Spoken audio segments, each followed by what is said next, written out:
అందరికీ నమస్కారం. జ్యోతిష్య శాస్త్ర పండితులు, వాస్తు శిక్షణ నిపుణులు, లలితాదేవి ఉపాసకులు నానాజీ పట్నాయక్ గారు ప్రస్తుతం మనతో పాటు ఉన్నారు. నమస్కారం గురుజీ. శ్రీమాత్రే నమః. గురుజీ, సాధారణంగా జ్యోతిష్యానికి సంబంధించి ప్రతి ఒక్క రాశి గురించి మనం ఇప్పటివరకు మాట్లాడుకున్నాం. కానీ చాలా మందికి వాళ్ళ యొక్క రాశి తెలియకపోవడం వల్ల కావచ్చు, లేదా ఇతరత్ర ఏ కారణాల వల్ల అయినా ప్రతి ఒక్కరికి ఒక నేమ్ అనేది ఉంటుంది. సో ఆ నేమ్ విషయానికి వస్తే ఫర్ ఎగ్జాంపుల్ నేను లక్ష్మి అంటే ఎల్ అక్షరం వాళ్ళు ఏ విధంగా ఉంటారు, అట్లా నేను ఫస్ట్ ఏ నుంచి తీసుకురావాలి అనుకున్నాను. ఏ అక్షరం వాళ్ళు ఏ విధంగా ఉంటారు, వాళ్ళ యొక్క నేచర్ అనేది ఏ విధంగా ఉంటుంది? అంటే ఒకటమ్మా, మొదటి అక్షరం వల్ల లేదా వాళ్ళ డేట్ ఆఫ్ బర్త్లో ఉండేటువంటి నెంబర్ వల్ల కేవలం వాళ్ళ నేచర్ మాత్రమే మనకు వస్తుంది. కానీ మిగతా అంశాలన్నీ మీరు తెలుసుకోవాలంటే వాళ్ళ date of birth, time, place, వాళ్ళ లగ్నం ఏంటి, వాళ్ళకు ఉండే గ్రహస్థితిని బట్టి తెలుసుకోవచ్చు. అయితే ఏ అనే అక్షరం కనుక చూసుకుంటే ఏ అనేటువంటిది సూర్యుడికి సంబంధించిన నెంబర్, సన్. సో ఏ అక్షరం ద్వారా వాళ్ళకి అంటే మొదటి అక్షరం ఏ, ఆదిలక్ష్మి అనుకోవచ్చు, లేకపోతే ఆంజనేయులు అనుకోవచ్చు, లేకపోతే అట్లా ఉండొచ్చు. వాళ్ళు ఏంటంటే కొంచెం అడ్మినిస్ట్రేషన్ క్వాలిటీలు ఎక్కువగా ఉంటాయి. నలుగురిని ఎలాగ కలుపుకోవాలి, ఎలా రూలింగ్ చేయాలి, కొంచెం లవింగ్ నేచర్ కూడా ఉంటుంది వాళ్ళకి. ఎందుకంటే సూర్యుడి యొక్క ప్రభావం ఎక్కువగా ఉంటుంది వారికి. సూర్యుడు ఏంటి, అడ్మినిస్ట్రేషన్కి కారకుడు, నలుగురిని ఎట్లా కలుపుకోవాలో అనే దానికి కారకుడు, లవింగ్ నేచర్కి కారకుడు, ఒక బాధ్యతకి కారకుడు. అందుకే సూర్యుడు తండ్రి కారకుడు అంటూ ఉంటారు. వీళ్ళల్లో ఈ లక్షణాలు ఉంటాయి. అయితే న్యూమరాలజీలో అది సన్ నెంబర్ కాబట్టి, అంటే ఎవరైనా 1 నెంబర్లో పుట్టినా ఈ లక్షణాలు ఉంటాయి, అందులో ఎటువంటి డౌట్ లేదు. కాబట్టి వాళ్ళకి దానికి ఏం చెప్తారు, 1 నెంబర్ వాళ్ళకి లక్కీ నెంబర్స్ వచ్చేసి 1, 3, అదేవిధంగా 7, 9 లక్కీ నెంబర్స్ వాడచ్చు. అలాగే ఆరెంజ్ కలర్ లక్కీ కలర్ అవుతుంది. లక్కీ డే వచ్చేసి ఆదివారము, గురువారము అండ్ అదేవిధంగా బుధవారం తీసుకుంటుంటారు. కాకపోతే కొంచెం ఈ 1 నెంబర్లో పుట్టిన లేకపోతే ఏ అక్షరంలో మొదటి అక్షరం వాళ్ళ పేరులో ఉన్నా కూడా వాళ్ళు పర్టికులర్గా కొంచెం శనివారాలు, ఎందుకంటే ఇది సూర్యుడికి సంబంధించిన నెంబర్ కాబట్టి వాళ్ళకి డెస్టినీ నెంబర్లో వాళ్ళ బర్త్ డీటెయిల్, వాళ్ళ బర్త్లో డెస్టినీ నెంబర్లో కనుక సాటర్న్ నెంబర్స్ కానీ లేకపోతే మెర్క్యూరీ ఆర్ వీనస్ నెంబర్స్ ఉంటే పర్లేదు. కానీ సెకండ్ హాఫ్లో 8 నెంబర్ వాడడానికి, అదర్వైజ్ ఈ 1 నెంబర్ వారు 8 నెంబర్ వాడేటువంటి విషయంలో కానీ 6 నెంబర్ లక్కీ నెంబర్స్గా తీసుకోకూడదు అని చెప్తూ ఉంటారు. బట్ వీళ్ళకి 1, 3, 7 అండ్ 9 ఈ నెంబర్స్ వీళ్ళకి కలిసి వస్తాయనేటువంటిది చెప్తూ ఉంటారు. అదేవిధంగా ఆదివారము, గురువారము, మంగళవారము వీళ్ళకి లక్కీ డేస్ కూడా అవుతూ ఉంటాయి. అంటే వీళ్ళు ఎందులో ఎక్కువగా రాణిస్తూ ఉంటారు? ఒకటమ్మా, రాణించడం అనేది ఎప్పుడు కూడా అక్షరం బట్టి వెళ్ళకూడదు, గుర్తుపెట్టుకోండి. కొంచెం అడ్మినిస్ట్రేషన్ రిలేటెడ్ వీళ్ళకి ఆ లక్షణాలు ఉంటాయి కాబట్టి ఆ దాంట్లో రాణించే ఛాన్సెస్ ఉంటాయి. కానీ రాణించడం అనేది ఎప్పుడు కూడా మీ దశమాధిపతి, మీ ధనాధిపతి ఎవరు దాన్నే పట్టుకోవాలి. చాలామంది ఇక ఈ నెంబర్స్ని బట్టి, పేరు బట్టి కూడా రత్నాలు పెట్టేసుకొని ఉంటారు. అసలు రత్నం కూడా అలా పెట్టుకోకూడదు. రత్నం పెట్టుకునేది మీ జన్మజాతకంలో ఏ ప్లానెట్ బాగుంది, దానికి ఒక ప్రామాణికత ఉంటుంది, దాన్ని బట్టి పెట్టుకోవాలి. కానీ ఇది కేవలం నేచర్ వరకు మీకు బాగా పనిచేస్తూ ఉంటుంది. కొంచెం లక్కీ నెంబర్స్ వరకు కొంతవరకు పనిచేస్తూ ఉంటుంది.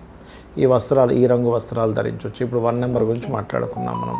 అందులో కొంచెం orange colour, yellowish colours, mixed colours, red colours, magenta colours లాంటివి వాడడానికి బాగుంటుందని కూడా చెప్పొచ్చు మనం. లక్కీ కలర్స్, ఇవన్నీ లక్కీ కలర్స్, లక్కీ డేస్ ఇట్లాంటివి చెప్పుకోవడానికి ఓకే. కానీ కంప్లీట్గా ఈ రంగాల్లో వీళ్ళకి బిజినెస్ చేస్తే బాగుంటుందని కానీ ఇవన్నీ ఏంటంటే మీరు తెలుసుకోవాలంటే మీ జన్మజాతకంలో ఉండే ధనాధిపతి ఎవరు, లేదా లక్ష్మీ స్థాన కారకుడు ఏమైనా ఇస్తున్నాడా, లేకపోతే భాగ్యాధిపతి ఏమైనా ఇస్తున్నాడా, లాభాధిపతి ఏమైనా ఇస్తున్నాడు, వాళ్ళ నలుగురిలో ఎవరు బలంగా ఉన్నారు, ఆ బేస్ మీద చెప్పాలి ఎప్పుడు కూడా. అది ఇక నెక్స్ట్ అక్షరం చూసుకుందాం గురించి. బి వాళ్ళు ఏ విధంగా ఉంటారు? బి వాళ్ళకి కనుక చూసుకుంటే అమ్మ, B is the moon number అంటారు. మూన్ నెంబర్ అంటే ఏంటంటే వీళ్ళు ఎక్కువగా తిరుగుతూ ఉంటారు. బి అంటే ఉదాహరణకి బాలు, లేకపోతే బాలకృష్ణ, లేకపోతే చాలా పేర్లు ఉంటాయి, బృందావన్, ఇట్లా పేర్లు ఎవరైతే ఉంటాయో ఈ పేర్లకి బి పనికి వస్తుంది. అయితే బృందా అని తీసుకునేటప్పుడు మాత్రం ఏమవుతుందంటే ఈ పర్టికులర్ ఈ వర్డ్ ఎందుకు వాడంటే రకారం పలుకుతుంది అక్కడ. మళ్ళీ వర్గు తీసుకునేటప్పుడు రకార వర్గుగా తీసుకునే బ్రూ అనేది తీసుకునేటప్పుడు బా కంటే కూడా. కాకపోతే భవానీ, భాస్కర్ ఇవన్నీ బా అక్షరం, బి అక్షరం తీసుకోవచ్చు. అయితే ఈ బి అక్షరం కల వాళ్ళకి కొంచెం ఎమోషన్గా ఉంటారు వీళ్ళు. మదర్లీ నేచర్ ఎక్కువగా ఉంటుంది. మదర్లీ నేచర్ అంటే ఎట్లాగా, మనం ఇంటికి వెళ్ళగానే చూడండి, తల్లి ఏంటి మనకి ఏమైనా తిన్నాదా లేదా అని చూస్తారు పిల్లలు, అంతేగాని ఏం తెచ్చారని చూడరు ఉంటుంది తల్లి. అరే వీళ్ళు సన్నబడిపోయారు, ఇంటి ఎక్కడికి వెళ్ళొస్తే సన్నబడిపోయారు అంటే వాళ్ళ రక్షణ, పోషణ, ఆ థాట్స్ ఎక్కువగా ఉంటాయి వీళ్ళకి, బి అక్షరం వాళ్ళకి. అలాగే ఎమోషన్గా ఉంటారు, ఎమోషన్కి కనెక్ట్ అవుతారు. దేనికైనా కానీ కాస్త ఆశ అనేది తక్కువ ఉంటుంది. తక్కువ ఉంటుంది, ఎమోషన్ ఎక్కువగా ఉంటుంది. అలాగే కొంచెం తిరగడం వాళ్ళు, అంటే ఒక దగ్గర కాకుండా ఎక్కువ చరం ఎక్కువగా ఉంటుంది వాళ్ళ లైఫ్, పర్యటించడానికి ఎక్కువ ఇష్టపడుతూ ఎక్కువగా ఉంటుంది. అండ్ వైట్ కలర్ వీళ్ళకి లక్కీ నెంబర్ కలర్ అవుతుంది. నెంబర్ వచ్చేసి వీళ్ళకి లక్కీ నెంబర్స్ వచ్చేసి 1, 2, 3, 7, 9 నెంబర్స్ లక్కీ నెంబర్స్ అవుతాయి. లక్కీ కలర్స్ కూడా ఏంటంటే పర్టికులర్గా వీళ్ళకి orange colour and white colour, cream and yellowish colours, multi colours and red colours వీళ్ళకి లక్కీ కలర్స్ అవుతాయి. వీళ్ళకి వారాలు కూడా ఏంటంటే సోమవారము పర్టికులర్గా, అండ్ అదేవిధంగా గురువారము, మంగళవారం బాగా కలిసి వస్తుంది.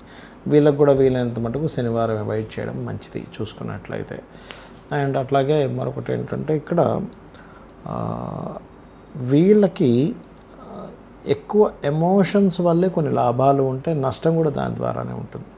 వీళ్ళకి శాటర్న్ బాగాలేడు అనుకోండి, వీళ్ళ జన్మజాతకంలో మోసపోతారు కూడా ఎక్కువగా వీళ్ళు, అది కూడా ఉంటుంది వీళ్ళకి చూసుకున్నట్లయితే.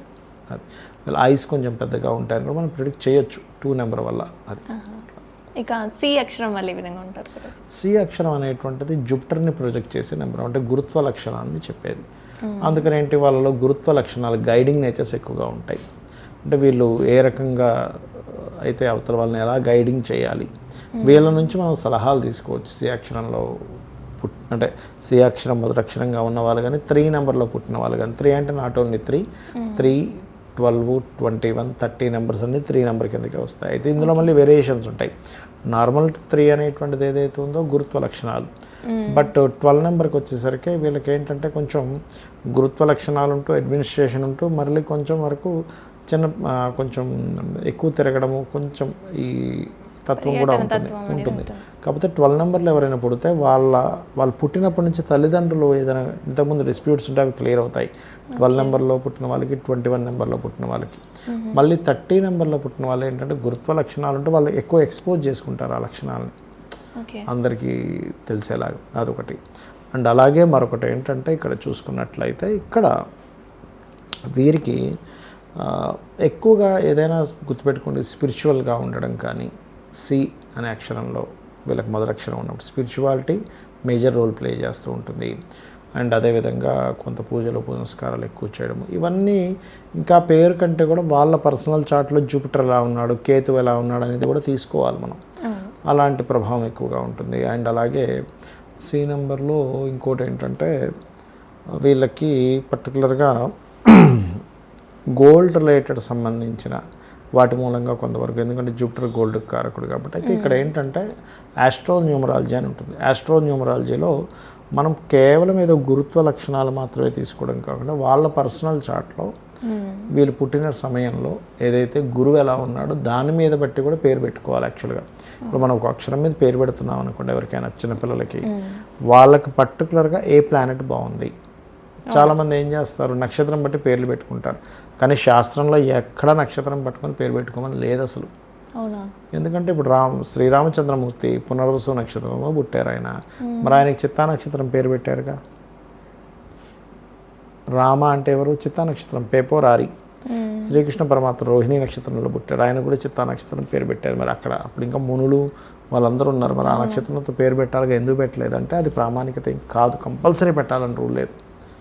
మరి చిన్నప్పుడు లవకుశ పుట్టారు, లవకుశలు పుట్టినప్పుడు కుశలు తగిలినందుకు కుశ అని, అంటే ఆ దర్భలు. ఇప్పుడు రావణాసుడు పేరు పెట్టారు, రవము అంటే గట్టిగా ఏడ్చాడు, అమ్మో చాలా గట్టిగా ఏడ్చాడు, ఇప్పుడు రావణ అని పేరు పెట్టారు. మన నక్షత్రం బట్టి పెట్టాలిగా, పుట్టగానే పెద్దగా రవము అంటే పెద్దగా ఏడ్చాడు కాబట్టి రావణాసురుడు అని పేరు పెట్టాడు. అంతేకాని నక్షత్రం బట్టి ఆ పలానా నక్షత్రంలో పుట్టాడు ఈ పేరు పెట్టాలనుందా, లేదు కదా. మరి అసలు అంటే పిల్లలు పుట్టిన దగ్గర నుంచి సాధారణంగా ఏ అక్షరం వస్తుంది ఏంటి అని చెక్ చేసుకొని పేర్లు ఏమేమి వస్తాయి ఆ అక్షరానికి సంబంధించి వెతుక్కొని మరి అదేంటంటే మీ నక్షత్రం మర్చిపోకుండా ఉండడానికి పెట్టడం. పలానా నక్షత్రం మీ పేరు చెప్పగానే మీది పలానా నక్షత్రం కదా అని గుర్తుంచుకోవడానికి పెట్టారు, అంతేగాని శాస్త్రంలో అసలు అలా పెట్టొద్దనే ఉంది. ఇంకా క్లియర్గా చెప్పాలంటే ఇంకా జనాలు ఏంటంటే చెప్పినా సరే వినిపించుకోరు, నాకు ఆ పేరే కావాలంటారు, సరే పెట్టుకోండి అంటాం. అయితే కరెక్ట్గా ఏంటంటే వాళ్ళకి ఏ ప్లానెట్ బాగుంది దాన్ని బట్టి పెట్టుకోవాలి. అండ్ వాళ్ళు పర్టికులర్గా పేరును మొత్తం కలిపితే న్యూమరికల్గా ఏది బాగుంటుందో అది పెట్టుకోవాలి, అప్పుడు బాగుంటుంది వారికి. ఇంకా కరెక్ట్గా చెప్పాలంటే ఎగ్జాక్ట్లీ అది. ధన్యవాదాలు గురు. శ్రీమాత్రే నమః.